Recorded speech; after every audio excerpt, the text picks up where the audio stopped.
Bonjour, aujourd'hui on parle du manga Lost Lad London de Shima Shinya publié chez Keun. Dans ce manga, on suit Hal, un étudiant dont le quotidien bien rangé vole en éclats quand le maire de la ville est assassiné dans le même train que lui.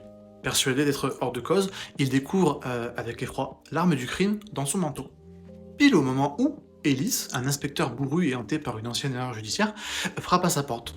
Le décor est planté directement, propulsant malgré lui cet étudiant ordinaire au rang de suspect numéro 1. Si l'intrigue s'annonce captivante, son exécution souffre malheureusement d'une certaine précipitation. Bouclé en seulement 3 tomes, le récit s'avère un peu expéditif et aurait largement mérité de prendre son temps pour approfondir les enjeux. Du coup, on n'échappe pas à quelques facilités et gros raccourcis scénaristiques pour faire avancer l'enquête. Les ficelles du mystère, entre guillemets, se devinent assez vite, ce qui atténue forcément l'impact du suspense. Mais malgré ça, la lecture n'en reste pas moins très plaisante, et ce grâce à deux atouts majeurs. Le premier, c'est le visuel. Avec son style hybride super réussi, à mi-chemin entre manga et comics, l'œuvre s'offre une identité graphique forte et vraiment percutante. Le second atout réside dans l'humain. Finalement, l'intérêt de ce titre se trouve moins dans la résolution du meurtre que dans l'évolution de la relation entre nos deux protagonistes.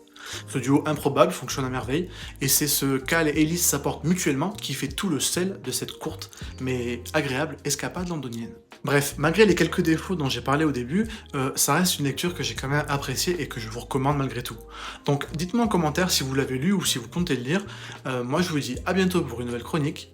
Ciao.